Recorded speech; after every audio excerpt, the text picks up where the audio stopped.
Good morning students. मैं मनोज चौटिया जीव विज्ञान की इस कक्षा में आपका स्वागत करता हूं। पिछले कक्षा में अपन ने ब्रायोफाइटा के लक्षण पढ़े थे। तीसरा अध्याय अपन पढ़ रहे हैं पादप जगत। पादप जगत के अंतर्गत सबसे पहले अपन ने शैवाल पढ़ा था, फिर शैवाल के प्रकार पढ़े थे। आप लोगों को याद होगा क्लोरोफाइसी, फियोफाइसी और रोडोफाइसी, अर्थात हरे शैवाल, भूरे शैवाल और लाल शैवाल। उसके बाद में अपन ने ब्रायोफाइटा के कुछ लक्षणों का अध्ययन किया था। और अब ब्रायोफाइटा का वर्गीकरण, तो ब्रायोफाइटा दो प्रकार के होते हैं। कौन कौन से? एक है लीवरवर्ट और दूसरा है मोस। तो इनका हम तुलनात्मक अध्ययन यहाँ पर करेंगे। और अगर हमसे परीक्षा में प्रश्न पूछा जाता है लीवरवर्ट्स क्या होते हैं, तो ये वाले लक्षण लिख देंगे, और मोस पूछा जाता है तो ये वाले लिख देंगे, और अंतर पूछा जाता है तो दोनों में अंतर कर देंगे। तो इस प्रकार से हमारा ब्रायोफाइटा यहाँ पूरा हो जाएगा। ब्रायोफाइटा आप लोग जानते हैं इस प्रकार के पादप हैं जो जल और स्थल दोनों में पाए जाते हैं। इसके कारण इन्हें पादप जगत का उभयचर भी कहते हैं। और इन्हें दो भागों में बांटा जाता है, लीवरवर्ट और मोसेस। लीवरवर्ट का मतलब मनुष्य का जो लीवर होता है यानी यकृत, अर्थात इनको यकृताभ भी अपन कह सकते हैं। इनकी जो संरचना है वो यकृत के समान होती है। और जो मोसेस होते हैं वो छोटे छोटे जो, अगर अपन बात करें एंजियोस्पर्मी पादप की, तो उनके अंदर जो हर्बेसियस प्लांट होते हैं यानी घास कुल के पौधे होते हैं, उनके समान इनकी संरचना होती है। ठीक है, अब देखिए अंतर। सबसे पहला अंतर तो मैंने आपको बता दिया कि इनकी संरचना लीवरवर्ट यानी लीवर के समान, यकृत के समान होती है। इनकी संरचना यकृत के समान नहीं होती है, एक छोटे पादप के समान इनकी संरचना होती है। नम छायादार स्थानों पर उगते हैं और ये नमी युक्त जलीय किनारों पर भी उगते हैं। ठीक है, दूसरा पादप काय थैलसाब होती है। पादप काय यानी प्लांट बॉडी, हमने शैवालों के अंतर्गत पढ़ा था कि इनका शरीर जड़ तना पत्ती में विभक्त नहीं होता है। तो उसी प्रकार जो लीवरवर्ट है, अधिकांशतः जो लीवरवर्ट है उनका शरीर भी जड़ तना पत्ती में विभक्त नहीं होता, इसलिए इस प्रकार की पादप काय को अपन थैलसाब कहते हैं। जबकि मोसेस में ये अपन जानते हैं कि ब्रायोफाइटा के अंदर वास्तविक जड़ तना तथा पत्ती नहीं पाई जाती, इसलिए यहाँ हमने लिखा है जड़ तना पत्ती में विभक्त यानी जड़ सम, तना सम और पर्ण सम। और हालांकि इनके अंदर जो एक अंतर और मैं लिख देता हूं कि इनकी जो जड़ होती है उसको जड़ न कह के अपन क्या कह देंगे, ये थर्ड का सेकंड मैं लिख देता हूं, या सेकंड का सेकंड। ठीक है, जड़ जो होती है उसको मूलाभास कहते हैं, अंग्रेजी में कहते हैं राइजोइड्स, मूलाभास।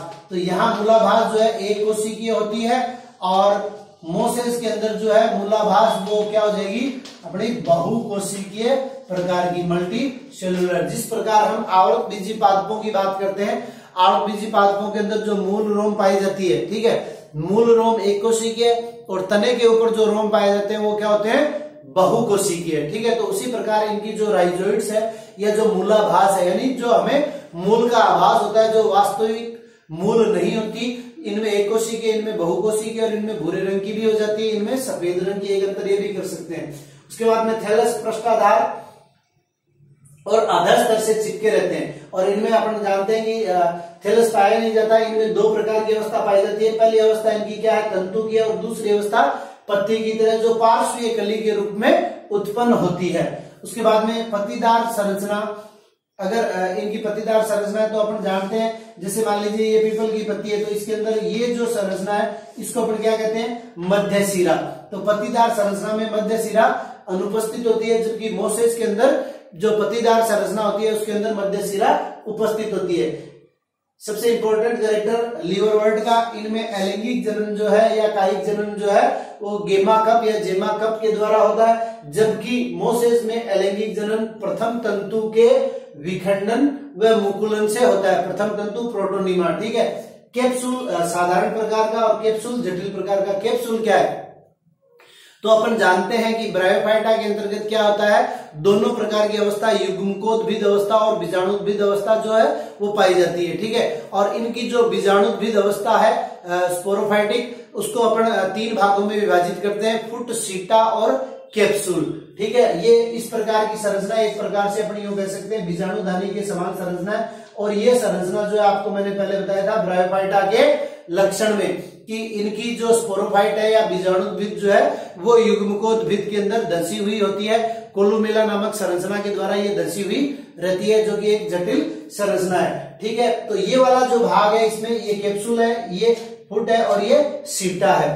तो यहाँ क्या है, कैप्सूल साधारण प्रकार का है और मोसेस में क्या है, कैप्सूल जटिल प्रकार का है। और बीजाणुधानी में रंध्र उपस्थित, या यूं कह सकते हैं कि कैप्सूल में रंध्र उपस्थित होते हैं, यहाँ कैप्सूल में रंध्र उपस्थित नहीं होते। इनके स्फुटन के समय इनमें विशेष प्रकार की रासायनिक क्रियाओं के द्वारा इसका स्फुटन होता है। अगर उदाहरण की अपन बात करें तो मार्केंसिया और मोसेस के उदाहरण है फ्यूनेरिया, पॉलीट्राइकम और स्फेग्नम। तो इस प्रकार से अपना ये ब्रायोफाइटा जो है वो कंप्लीट होता है। उसके बाद में नेक्स्ट अपना टॉपिक है टेरिडोफाइटा। टेरिडोफाइटा, टेरिडोफाइटा को अपन प्रथम संवहनीय पादप भी कहते हैं। मान लीजिए 1 नंबर का प्रश्न आ जाए, प्रथम संवहनीय पादप किसे कहते हैं? तो अभी तक अपन ने जितने भी पादप पढ़े हैं उनके अंतर्गत अपन ने देखा कि संवहन ऊतक अनुपस्थित होता है। तो टेरिडोफाइटा पहले ऐसे पादप हैं जिनमें संवहन ऊतक उपस्थित होता है, इसलिए इनको कहते हैं विकास के क्रम में, तो इसलिए इनको प्रथम संवहनीय पादप भी कहते हैं। और ये पूर्णतः स्थलीय पादप है, क्योंकि ब्रायोफाइट अपन ने पढ़ा शैवाल पूर्णतः जलीय पादप है। ब्रायोफाइटा पादप जगत के उभयचर है जो जल और स्थल दोनों पर पाए जाते हैं।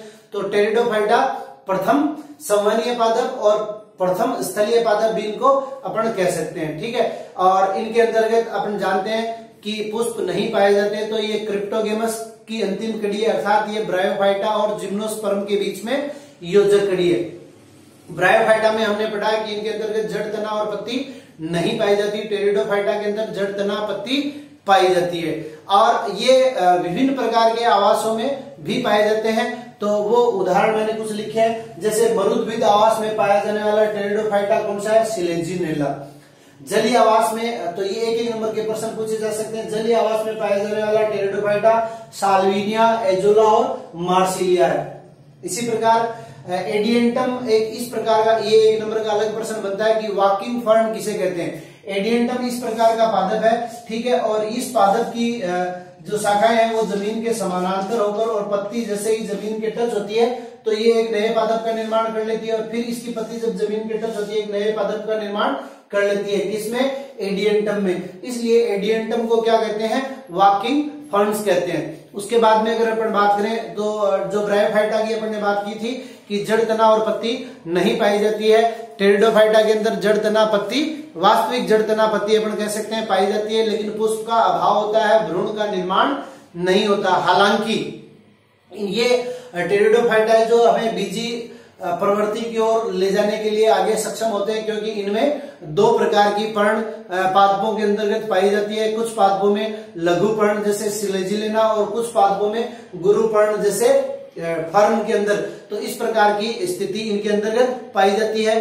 और इनकी मुख्य प्रावस्था जिसकी अपन बात करते हैं, सबसे पहले इनकी मुख्य प्रावस्था क्या होती है? बीजाणुद्भिद, या अपनी योग कहते हैं कि इसकी मुख्य प्रावस्था क्या होती है? द्विगुणित होती है। बीजाणुद्भिद का मतलब क्या है? द्विगुणित, 2n, और युग्मकोद्भिद का मतलब होता है n। तो ये प्रथम बीजाणुद्भिद अवस्था के भी पादप होते हैं। और इनमें जो पादप काय है वो स्पोरोफाइट होता है। टेरिडोफाइटा में स्पोर्स जो है या बीजाणु अपन कह सकते हैं वो बीजाणु धानियों के अंतर्गत बनते हैं, जिन्हें क्रमशः पुधानी और स्त्रीधानी कहते हैं। और इनमें लैंगिक जनन भी पाया जाता है। और ये इतने अधिक क्यों नहीं फैले पृथ्वी के ऊपर? तो इसका कारण यह है कि इनको निषेचन के लिए सीमित मात्रा में पानी की आवश्यकता होती है, और पानी कम होने के कारण टेरिडोफाइटा का फैलाव भी क्या होता है? सीमित होता है। नर जननांग और मादा जननांग को क्रमशः पुधानी और स्त्रीधानी कहते हैं। और ये पुधानी और स्त्रीधानी की उपस्थिति किस प्रकार की होती है? तो अपन जानते हैं कि जो लघु बीजाणु पर्ण है, यानी नर को अपन क्या कहते हैं? पहले भी अपन डिस्कस कर चुके हैं। नर को अपन लघु कहते हैं, और मादा जो है वो आकार संरचना में बड़ी होती है, इसलिए उसको गुरु कहते हैं। तो इनकी जो स्त्रीधानी है और पुधानी है वो क्रमशः गुरु बीजाणु पर्ण और लघु बीजाणु पर्ण पर विकसित होती है। और उसके बाद में अपन अंतिम और महत्वपूर्ण लक्षण की बात कर लेते हैं। आप लोग जानते होंगे 10वीं तक आप लोग पढ़ के आए हो कि जाइलम और फ्लोएम, जाइलम और फ्लोएम जो है वो 4 प्रकार की कोशिकाओं से मिलकर बने होते हैं। हम इनको कह रहे हैं प्रथम संवहनीय पादप। अर्थात इस प्रकार के पादप जिनमें पहली बार संवहन ऊतक पाया जाता है। और संवहन ऊतक क्या होता है आप लोगों को पता है, हम जाइलम और फ्लोएम को क्या कहते हैं, संवहन ऊतक कहते हैं। तो जाइलम और फ्लोएम चार प्रकार की कोशिकाओं से मिलकर बना होता है। कौन कौन सी? जाइलम के अंदर अगर हम बात करें तो ट्रेकिड्स, वेसल्स, जाइलम फाइबर और जाइलम पेरेन्काइमा अर्थात जाइलम मृदुतक। इसी प्रकार फ्लोएम की बात करें अपन तो फ्लोएम के अंतर्गत क्या होता है, साइव ट्यूब्स और कॉम्पेनियन सेल, चालनी नलिकाएं और साइव ट्यूब्स और कॉम्पेनियन सेल, चालनी नलिका। तो इनके अंतर्गत और उसके बाद में फ्लोएम मृदुतक और फ्लोएम फाइबर। इनमें से कॉम्पेनियन सेल, ठीक है, सहकोशिका, साइव ट्यूब्स, सहकोशिका और जाइलम की अगर बात करें तो वेसल्स, वेसल्स का मतलब वाहिका और वाहिनिकाएं और चालनी नलिकाएं और सहकोशिकाएं, ठीक है। तो सहकोशिका लिख देता हूं मैं, चालनी नलिका, ठीक है। दूसरा क्या है, सहकोशिका। और जाइलम फ्लोएम के अंदर है तो फ्लोएम मृदुतक और जाइलम के अंतर्गत है जो जाइलम फाइबर और फ्लोएम में तो फ्लोएम फाइबर। यानी ये जो है दोनों मृदुतक और फाइबर, ये तो दोनों में क्या है, सेम है, ठीक है। और इसके अलावा वाहिका और दूसरा क्या है, वाहिनिका है। तो ये चार प्रकार की कोशिकाओं से मिलकर बने होते हैं। कौन? जाइलम और फ्लोएम। और यहां अगर अपन टेरिडोफाइटा की बात करें तो इनमें वाहिकाएं और सहकोशिकाएं, वाहिकाएं जाइलम में और सहकोशिकाएं फ्लोएम में इनके अंतर्गत अनुपस्थित होती है। टेरिडोफाइटा के 4 वर्ग या यूं कह सकते हैं, हालांकि उनका अपनी पुस्तक में डिस्क्रिप्शन नहीं दिया हुआ है। टेरिडोफाइटा को साइलोप्सिडा, लाइकोप्सिडा, स्पिनोप्सिडा तथा टेरोप्सिडा में विभक्त करते हैं। टेरिडोफाइटा को 4 भागों में विभाजित करते हैं, साइलोप्सिडा, लाइकोप्सिडा, स्पिनोप्सिडा और टेरोप्सिडा।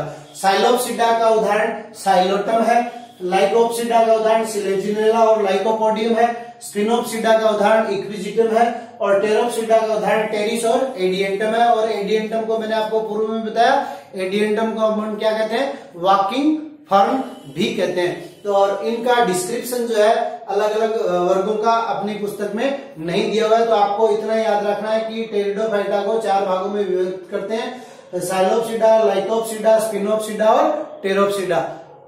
कल अपन पढ़ेंगे जिम्नोस्पर्म। Thank you.